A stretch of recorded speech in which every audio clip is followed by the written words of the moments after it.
And I'm sorry to say, Sourav Ganguly, Sourav, I'm really sad that তোমাকে মানুষ যেইভাবে দাদাগিরি, তোমার ক্রিকেট, তোমার মহারাজা, তোমাকে যেই আসনে মানুষ বসিয়েছে, তুমি এটাকে একটা বিচ্ছিন্ন ঘটনা বলছো।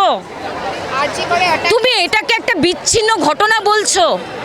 যত ওই আনন্দবাজারীয় লোকজন এই ফেসবুক ইনস্টাগ্রামে তুমি দেখবে এই সোহম হরলিক্সের পার্টি, তারা বলছে পুলিশ আছে বলেই শহরে মেয়েরা সুস্থ আছে। এই মানুষদেরকে আমরা চেনার এটা একটা মোক্ষম সময় হয়ে গেছে, যা আমরা যে মানুষগুলোকে ওপরে রেখেছি তারা মানুষ বলার যোগ্য নয়, তাদেরকে টেনে নামিয়ে আনো নিচে। সদ্য লোকসভা নির্বাচন, রচনা ব্যানার্জির থেকে সবাই, আমি একজন মা, আমার মেয়ে ব্যাঙ্গালোরে থাকে। আমি একবার ওকে ফোনটায় ওকে না পেয়ে আমার টেনশন হতে শুরু করেছে। তাহলে ভাবো, যেই বাবা মা তার মেয়ের এই যন্ত্রণা দেখলো, এত কষ্ট করে মেয়েকে ডাক্তারি পড়িয়ে একটা জায়গায় করবে ভাবলো, সেই বাবা মার অবস্থাটা ভাবো। বাবা মার কাছে সবচেয়ে কষ্টের জায়গায় হচ্ছে তাদের জীবদ্দশায় তাদের সন্তান হারানো। তার দাম 10 লাখ টাকা। মুখ্যমন্ত্রী জিত করবে 10 লাখ টাকা। নৈতিক দায় নিয়ে মুখ্যমন্ত্রীকে পদত্যাগ করা উচিত।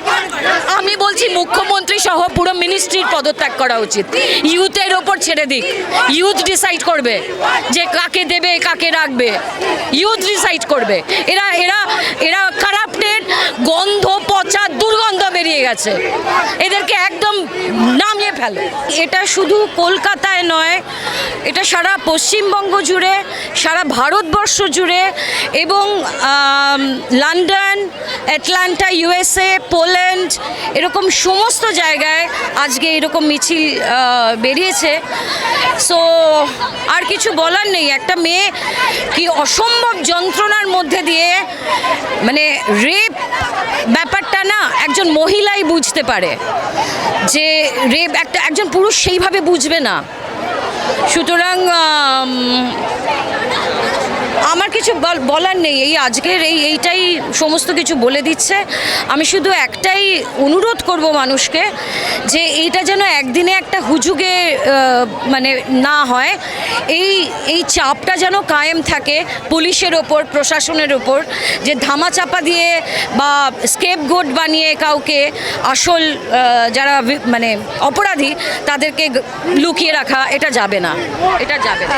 মেয়েরা রাত দখলের ডাক দিয়েছে, এদিকে শাসক দলের মুখপাত্র কুণাল ঘোষ তিনি বলছেন এটা একটা নাটক। ছাড়ুন তো কুণাল ঘোষের কথা। উনি তো আগে মমতা ব্যানার্জিকে এর কাণ্ডে, তখন মমতা ব্যানার্জিকে বলেছিল যে সবচেয়ে বড় সারদা কাণ্ডে। তো এখন তো এর তো না ঘাটকা না ঘাটকা, এখন একে তেলিয়ে চলতে হবে, ওকে তেলিয়ে চলতে হবে। রাজনৈতিক কর্মসূচি বলে অনেকেই দাগিয়ে দিচ্ছে। রামবাম কি বললে আমি বুঝলাম না। রাজনৈতিক কর্মসূচি বলছেন অনেকেই, বলছেন রামবাম কর্মসূচি। হ্যাঁ, রাজনৈতিক কর্মসূচি বলছে এই রাতেদের মেয়ে। আমি শুনতে পাচ্ছি না। রাজনৈতিক কর্মসূচি বলছেন অনেকেই। এইটাকে কে যে যা বলছে আমি জানি না। এটা তো ডেফিনেটলি রাজনৈতিক।